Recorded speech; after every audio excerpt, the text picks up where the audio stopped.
Bonjour les amis, les coups de cœur, il n'en manque pas.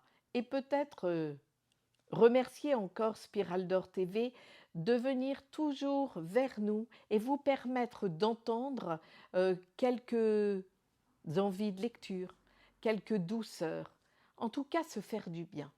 Vous voyez, j'ai fait le choix de ce plan de livre de poche parce que quand on va à la plage ou quand on est à la montagne, on peut toujours amener un petit livre.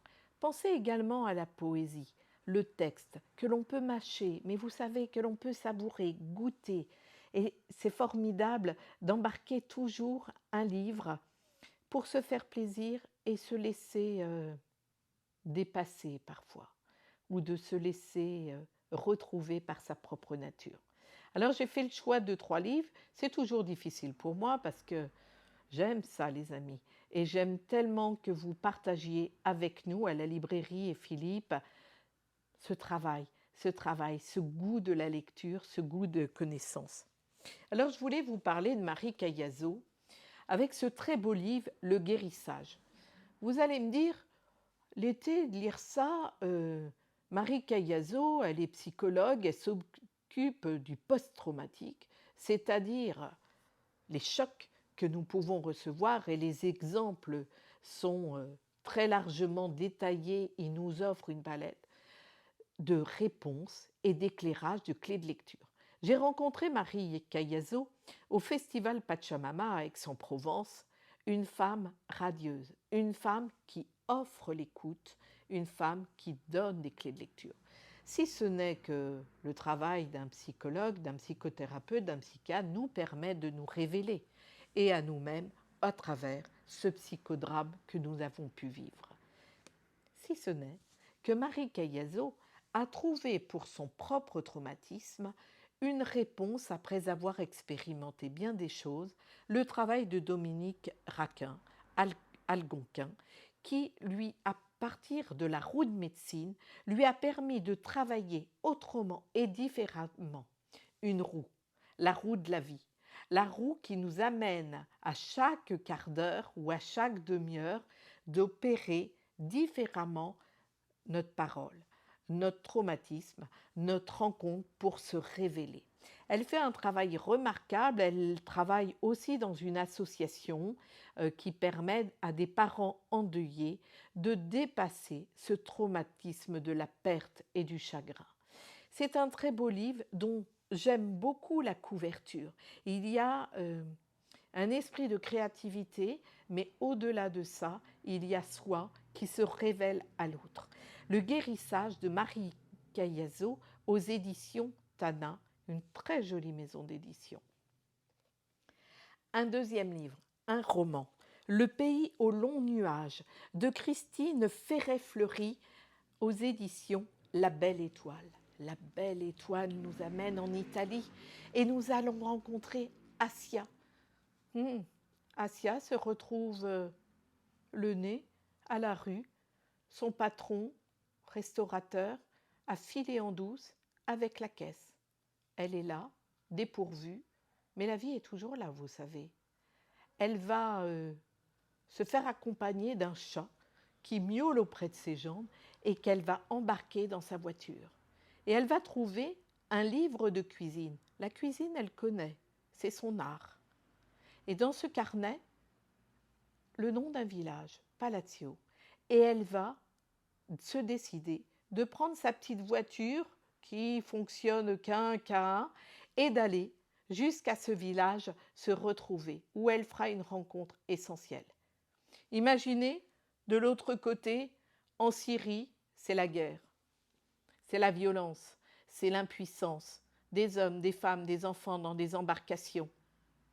Pensons-nous beaucoup à eux? Je ne sais pas. En tout cas, il y a cette femme, Izmir, et son enfant Akar, car l'homme est mort. Elle la tient sur son cœur. C'est le seul cadeau qu'elle ait, cet enfant. Et une cuillère en bois dans son sac, qui est travaillée. Et là aussi, son talent, c'est donner du goût, la cuisine. Cette femme-là va arriver à ses fins au long d'un voyage tumultueux, violent, bruyant. Et le cœur de cet enfant lui donne cette force nécessaire pour aller jusqu'au bout. Et ces deux femmes, en Italie, vont se rencontrer, vont se trouver auprès d'une femme plus âgée qui avait laissé son restaurant à l'abandon, qu'elles vont reprendre, qu'elles vont relever, qu'elles vont renouer. Une histoire d'amitié, une histoire d'amour, une histoire de goût, une histoire de fraternité. C'est superbement raconté. C'est aussi l'engagement de chacun à vivre la rencontre et à vivre la fraternité. Très joli livre. Le nouveau, j'hésitais avec d'autres, mais ça sera pour la prochaine fois, les amis, pour vous donner le goût de lire et de venir à la librairie, fureter, regarder les titres. Éric de Kermel, Mon cœur contre la terre aux éditions Erol. J'ai ressorti celui-là parce qu'on parle beaucoup de nature, on parle beaucoup d'écologie. Peut-être parle-t-on un peu moins d'écologie intérieure ou écologie de vie. Mais vous savez, les histoires, c'est toujours une rencontre. La vie d'un homme, la vie d'une femme, d'un enfant, la rencontre avec l'autre. C'est l'histoire de cette jeune femme qui est brillante, hein, et puis, dans son job, elle va faire ce geste qui crée l'erreur. Qui ne fait pas d'erreur? Mais c'est important pour elle. Elle mesure combien elle n'est pas à sa place à ce juste instant quand elle fait l'erreur. Et elle décide d'aller dans le village où elle est née, où son oncle va l'accueillir, ce montagnard dont la nature est là, présente, mais dans le cœur comme dans le paysage.